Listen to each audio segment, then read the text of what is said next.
Share करता हूँ। सबसे पहले तो इस वीडियो को टुकड़ों के अंदर ज़रा गौर से सुनिए। जब मैं हॉस्पिटल गया तो आईजी पंजाब और वज़ीर आला पंजाब, आईजी पंजाब है फैसल शाहकार और वज़ीर आला पंजाब परवेज़ इलाही, ये एक साथ वहाँ पे मौजूद थे और ये इस चीज़ को, ये जो वीडियो बाहर आई है, इसको फॉर ग्रांटेड ले रहे थे। बल्कि आईजी इंसिस्ट कर रहे थे इसके ऊपर तो कोई कार्रवाई कर दी नहीं चाहिए और परवेज़ इलाही साहब उसकी हाँ में हाँ मिला रहे थे। तो अब बतौर सहाफ़ी मैंने रोला डाला, मैंने उन्हें कहा जी कि ये कैसे हो सकता है, आप पुलिस हैं, आपको आइडिया नहीं है कि जब एक मुजरिम पकड़ा जाए इतने हाई प्रोफाइल केस के अंदर, फौरी तौर पे उसका एक इस तरह का बयान बाहर निकाल देना केस को ख़राब करने की सबसे बड़ी साजिश होती है। ये डेलिबरेटली किया गया है। तो आईजी ने यहाँ तक कहा कि उन लोगों ने गिरफ्तार किया, अगर उन्होंने बयान लिया है तो फिर वो उनको, मैंने कहा जी गिरफ्तार करना उनकी कानूनी जिम्मेदारी थी, उन्होंने कोई एहसान नहीं किया गिरफ्तार करके। लेकिन ये जो बाद में उन्होंने किया, इस वीडियो को लीक किया, इस वीडियो को वायरल किया, ये एक जुर्म है और इसके ऊपर उन सबको गिरफ्तार होना चाहिए, उन सबके फोन पकड़े जाने चाहिए। इस पे जो बाकी वहां पे पाकिस्तान तहरीक इंसाफ के लोग मौजूद थे, उन्होंने भी प्रोटेस्ट किया और जोर डाला। तो तब परवेज़ इलाही ने ये स्टेटमेंट दिया कि जी ठीक है, सबको मुअत्तल कर दो और सबके मोबाइल फोन ले ले, सारा रिकॉर्ड चेक करेंगे किसने क्या किया। मैं आपको बताता हूं असल कहानी, जरा ये गौर से सुनिएगा। सबसे पहले एक जुमला है जो बिल्कुल शुरू में वो आदमी बोलता है, जो आदमी ये इंटरव्यू कर रहा है, यानी मुजरिम का इंटरव्यू जो आदमी कर रहा है, सबसे पहले तो ये बंदा गिरफ्तार करें और इस बंदे से पूछे कि भाई तुम कौन हो और तुम ये सवालात तुम्हें किसने लिखवाए हैं, किसने तुम्हें गाइड किया है कि ये वाले सवालात पूछने, और तुम किसको रिपोर्ट कर रहे थे साथ साथ। जरा देखिएगा, ये आदमी टेलीफोन पे भी किसी के साथ मौजूद है। ये सुनिए क्या कह रहा है। बस हो गया सर। बस हो गया सर। अच्छा ये बताओ कि ये तुमने काम क्यों किया? जरा दोबारा देखें, उसने किसी को कहा कि बस हो गया सर, और फिर इसको कहा कि अच्छा ये बताओ कि तुमने ये काम क्यों किया है। जरा दोबारा सुने कि किसी और को पहले मुखातिब कर रहा है जिसको सर कह रहा है कि बस हो गया सर। यानी इस इंटरव्यू के बारे में ऐसा लगता है कि कोई इससे राय लेना चाहता है या इससे अपडेट ले रहा है कि बताओ, तो वो कह रहा है बस हो गया सर, और फिर इससे सवाल करता है कि अच्छा ये बताओ कि तुमने ये काम क्यों किया। जरा दोबारा सुने। बस हो गया सर। अच्छा ये बताओ कि ये तुमने काम क्यों किया? बस हो गया सर। अच्छा ये बताओ कि तुमने ये काम क्यों किया। बस हो गया सर किसी और को कहा और सवाल इससे पूछा। अब जरा इसका आप जवाब सुने, यहां से आपको पकड़ा जाएगा कि चोरी इन्होंने की क्या है, क्योंकि ये जो लड़का है इसको पहले से तैयार किया गया था कि तुमने ये बयान देना है और ये तुम्हारा बयान है जो तुम्हें देना चाहिए। अब जरा गौर से सुने कि ये लड़का क्या रहा है। अस्सलाम वालेकुम रहमतुल्लाह। यानी सवाल ये पूछा कि अच्छा ये बताओ कि तुमने ये काम क्यों किया है, उसका जवाब आ रहा है अस्सलाम वालेकुम रहमतुल्लाह। इसको जरा आप समझें, क्योंकि उसका जो स्क्रिप्ट है उस लड़के का, जिसको उसने पढ़ना है या जिसको उसने बोलना है, जो उसको सिखाया गया है, उसके अंदर अस्सलाम वालेकुम शामिल था, ताकि थोड़ा मजहबी टच आ जाए कि ये बंदा मजहबी टच की वजह से ये हरकत करने पर मजबूर हुआ। जरा दोबारा सुने आप कि इससे सवाल कुछ और किया जा रहा है और वो सलाम करके उसका जवाब दे रहा है। हमने बड़ी इन्वेस्टिगेशंस देखी हैं, ऐसा कभी नहीं होता। ये देखें, ऐसे मुमकिन ही नहीं है ना, इसको देखें जरा। बस हो गया सर। अच्छा ये बताओ कि ये तुमने काम क्यों किया है? अस्सलाम वालेकुम। हाँ। अच्छा ये बताओ कि तुमने ये काम क्यों किया है। अस्सलाम वालेकुम सर। अब उसके बाद ये अपना स्टेटमेंट देना शुरू करता है, जिस स्टेटमेंट में ये क्या कह रहा है ये थोड़ा सा सुने आप। ये सर मैंने इसलिए किया है कि ये लोगों को गुमराह कर रहा था इमरान खान, और मुझसे ये चीज़ देखी नहीं गई। इमरान खान लोगों को गुमराह कर रहा था, मुझसे ये चीज़ देखी नहीं गई।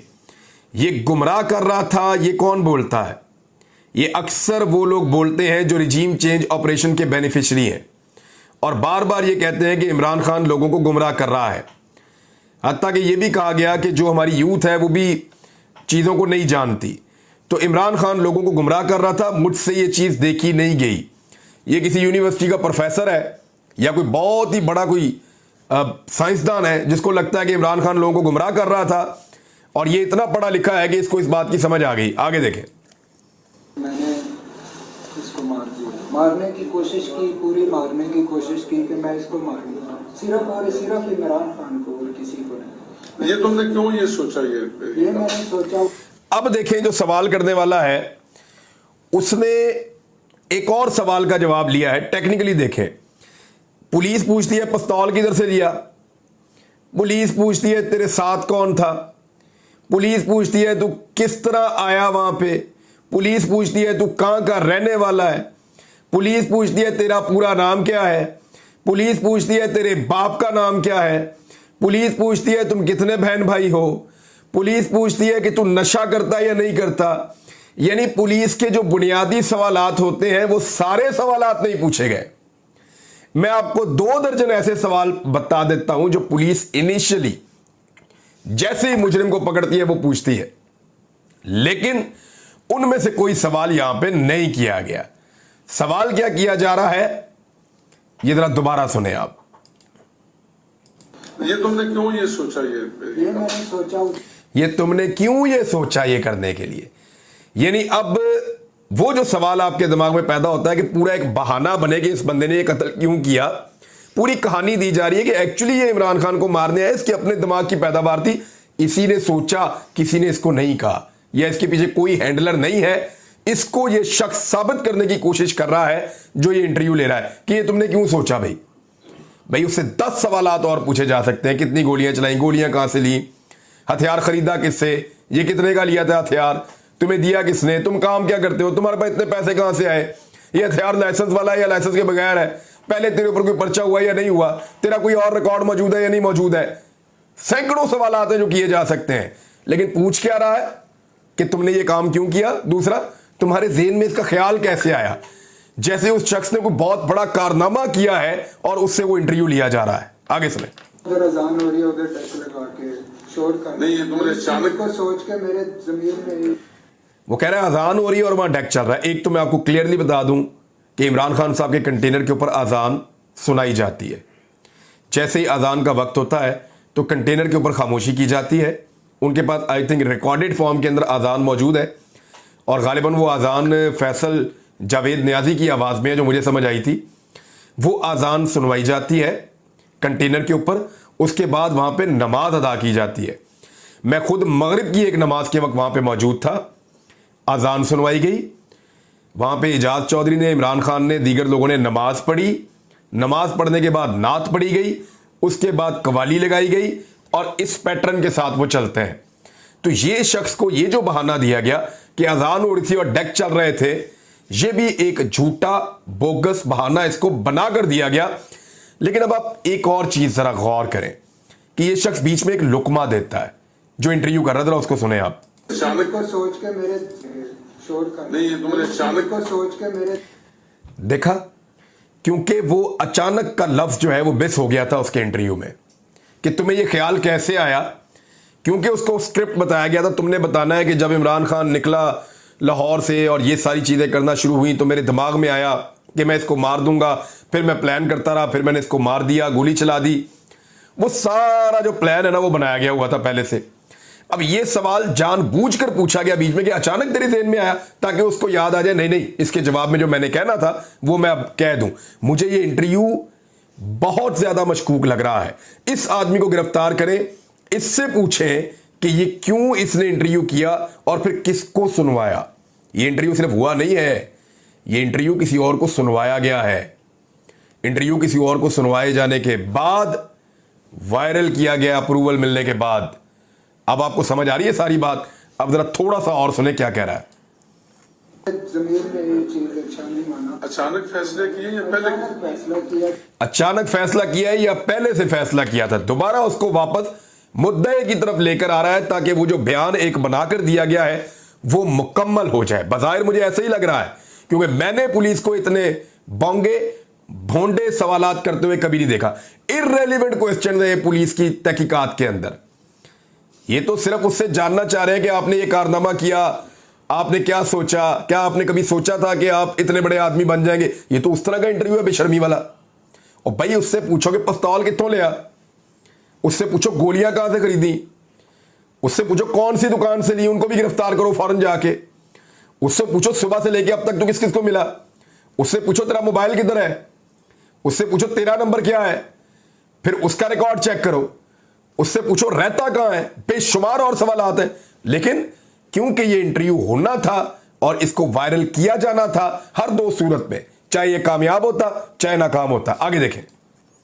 दिन से सुबह से जिस दिन का ये लाहौर से चला है उस दिन से मैंने ये साजिश ये सोची। अब ये कह रहा है पहले कि सुबह से मैंने प्लान किया, आज अचानक फिर मुझे ऐसा लगा कि इसको इशारा किया गया है कि नहीं नहीं कुछ और कहना है, और फिर ये कहता है नहीं जिस दिन से ये चला है उस दिन से मैंने प्लान किया, जब से ये लाहौर से चला है। यानी आप अंदाजा करें कि इसकी आंखों की हरकत आप देखिएगा, ये वाले जवाब के अंदर जरा गौर से देखिएगा। ये लाहौर से चला है उस दिन से मैंने दोबारा से सुबह से जिस दिन का ये लाहौर से चला है उस दिन से मैंने फिर देखें। नहीं माना। अचानक फैसले किए या पहले? अचानक फैसला किया दिन से सुबह से जिस दिन का ये लाहौर से चला है उस। इसको हाथ से इशारा किया गया है कि तूने तो ये कहना है कि जब लाहौर से चला, तो अब इसने अपना मौक़िफ़ तब्दील कर लिया। पहले इसने कहा सुबह से मैंने फैसला किया, अचानक किया, फिर कहा नहीं जिस दिन से लाहौर से चला उस दिन से। जिस दिन से लाहौर से चला। अब ये उसको कंफर्म कर रहा है जिस दिन से लाहौर से चले हो, ताकि ये कंफर्म हो जाए। नहीं, तुम्हारे पीछे कौन है जिसने ये करा? तुम्हारे पीछे कौन है जिसने ये सारा करवाया है? ये सवाल बड़ा जरूरी था पूछा जाना, ताकि ये बंदा कहता कि मेरे पीछे कोई नहीं है, मैं अकेला हूं। ताकि ये जो एक सवाल उठाया जा रहा है कि इसके हैंडलर्स कौन है, इसके पीछे कौन लोग हैं, कौन है जो इमरान खान साहब को कत्ल करना चाहता है। इमरान खान साहब कई मरतबा बता चुके हैं, बल्कि उन्होंने एक वीडियो भी रिकॉर्ड की हुई है, 4 लोगों का उन्होंने तस्करा भी किया हुआ है। तो अब ये सवाल उससे जानबूझकर पूछा गया कि तुम्हारे पीछे कौन है, तो उसमें वो कहता है कि मैं अल्हम्दुलिल्लाह अकेला ही हूं। तुम्हारे साथ कितने लोग थे? तुम्हारे साथ कितने लोग थे? अब वैसे नई रिपोर्टें आ रही हैं कि गोली एक जगह से नहीं चली, मुख्तलिफ जगह से चली है, और पुलिस ने एक और बंदा भी आइडेंटिफाई किया है। कुछ लोग कह रहे हैं कि वो सियालकोट से है। लेट्स सी पुलिस इसमें क्या निकालती है, क्योंकि अब लाहौर की पुलिस इन्वॉल्व हुई है, और लाहौर की पुलिस की इन्वॉल्वमेंट के बाद सूरत-ए-हाल तब्दील होना शुरू हो जाएगी। जबकि आईजी का और परवेज इलाही का जो इसके अंदर तरीकाकार था काम करने का, मुझे बहुत अजीब लग रहा था जब मैं इसको देख रहा था। बल्कि उनको इंसिस्ट करना पड़ा कि इस मामले को देखें, ये वीडियो कैसे बाहर आ गई है, ये असल मामला। तो उसके बाद फिर उन्होंने इस तरफ तवज्जो दी, वरना वो इसको गोल कर रहे थे। जब तुम घर से आए हो तो कौन था तुम्हारे साथ? जब तुम घर से आए हो तो कौन था तुम्हारे साथ? ये इसको बिल्कुल अकेला करने के चक्कर में, और अगर दूसरा बंदा पकड़ा जाता है, इसमें और बहुत सारी चीजें निकाली जा सकती हैं इसी वीडियो के अंदर। आप गौर करें, इस आदमी के आपको 6-7 बटन नजर आ रहे हैं इसकी कमीज पे, 1 2 3 4 5 6 तो मुझे सामने नजर आ रहे हैं। इस आदमी की कमीज के 6 बटन हैं और सामने कांच लगे हुए हैं। मैं अगर यहां से अपना ये पकड़ूं ना कॉलर और इसको जोर से खींचूं, मुमकिन ही नहीं है कि मेरे सारे बटन खुल जाएं, मेरे बटन टूट जाएंगे। आप गौर करें कि इसका गिरेबान खोल के इसको इस तरीके से किया गया है कि जैसे ये उजड़ा हुआ है, इसको बहुत मार पड़ी है। इसके बालों को भी पकड़ के उजाड़ा गया हुआ है कि जैसे इसको बहुत मारा कुट्टा गया है, और ये बहुत बुरी हालत के अंदर है। लेकिन अगर आप देखें इस आदमी की कमीज के बटन, तो तमाम बटन भी सलामत है और गिरेबान भी खोला हुआ है, जैसे कि उसको खुद खोल कर ये वीडियो बनाने का माहौल पैदा किया गया है और उसके बालों को भी उजाड़ा गया है। तो ये सारा कुछ जो है वो फेक लग रहा है। इससे आइडिया हो रहा है कि इनके दिमाग में क्या चल रहा है। पाकिस्तान पूरे के अंदर बड़ा शदीद एहतजाज हुआ है, बहुत ज्यादा एहतजाज हुआ है। मैंने अस्पताल के अंदर जो देखा, इमरान खान साहब को 3 बड़े जख्म मौजूद हैं और चंद छोटे जख्म मौजूद हैं। 4 गोलियां उनको लगी हैं इमरान खान साहब को, जो मुबैना तौर पे बताई जा रही थी। और डॉक्टर फैसल से भी मेरी बात हुई, बाकी जो लोग वहां पे मौजूद हैं उनसे भी बात हुई। इमरान खान साहब को देखा तो वो बहुत स्पिरिट के अंदर हैं, बड़े मजबूत हैं। बल्कि वो फिक्र कर रहे थे अपने उन लोगों की जिनको उनके साथ गोलियां लगी। वो बार बार पूछ रहे थे कि फलां कैसा है, उसके साथ क्या हुआ, और फिर उन्होंने कहा कि सबको इधर लेकर आओ, मेरे पास यहाँ पे इलाज करवाओ। एक उनका सिक्योरिटी गार्ड ऐसा था जिसको गोली लगी हुई थी, लेकिन उसने बताया ही नहीं। जब इमरान खान साहब को अस्पताल में शिफ्ट कर दिया गया, उसके बाद उसने आहिस्ता से बताया कि जी मुझे भी गोली लगी हुई है। यानी ऐसे लोग भी इमरान खान के साथ मौजूद हैं। ऐसे लोगों को शाबाश मिलनी चाहिए। और मैंने बहुत कुछ और चीज़ें देखी हैं हॉस्पिटल में, आपके साथ शेयर करूंगा। लेकिन एक चीज़ मैं आपको बताऊं, वो 70 साल का आदमी इनसे हार नहीं मान रहा। वो डट कर सामने खड़ा हो गया है। जिसको ये ताने देते थे वो इन सबसे दलेर निकला है। वो मुकाबला कर रहा है। उसने कहा था कि अगर गोली चलानी हो तो सबसे पहले मुझ पर चलाना। उसने गोली खाकर दिखाई है। उसने गोली खाने के बाद डट कर खड़े होकर दिखाया है। और उस अस्पताल के अंदर अगर कोई सबसे मजबूत आदमी दिखाई दे रहा था तो वो इमरान खान था, जिसको 4 गोलियां लगी हैं, जो शदीद जख्मी है। उसके जिस्म पे और भी जख्मों के निशान हैं, खींचने में, नीचे लाने में और चोटें भी लगी हैं, लेकिन इसके बावजूद उसके आसाब बहुत मजबूत हैं। उसने 3 लोगों का नाम लिया और कहा कि इन लोगों के खिलाफ मुकदमा दर्ज करवाया जाए, मेरे कत्ल की साजिश में ये लोग शामिल हैं। एक नाम उन्होंने लिया राणा सनाउल्लाह का, वफाकी वजीर दाखिला। एक नाम उन्होंने लिया शहबाज शरीफ का, वजीर आज़म पाकिस्तान इस वक्त। और एक नाम उन्होंने लिया मेजर जनरल फैसल नसीर का, जो DGC है, यानी ISI के ऑफिसर हैं, उनका नाम लिया है। तो अब इमरान खान साहब ने नाम ले लिए हैं। देखना यह है कि हुकूमत पंजाब या परवेज़ इलाही की हुकूमत मुकदमा इसी तरह दर्ज करती है इमरान खान साहब के कहने के मुताबिक, या किसी और तरह दर्ज करती है। ये सवाल अपनी जगह पे मौजूद है, क्योंकि परवेज़ इलाही साहब और पुलिस पंजाब की ऐसा लगता है कि कहीं और से कंट्रोल हो रहे हैं। लोग सरापा एहतजाज हैं, लोग उन जगहों पर गए एहतजाज करने के लिए जहां पे वो इससे पहले नहीं गए। मैं अगले वीलॉग में आपको मजीद तफसीलात बताता हूं। अब तक के लिए इतने, अपना ख्याल रखिएगा, अपने चैनल का भी। अल्लाह हाफिज। रुकावटें हैं आप हटा दें प्लीज।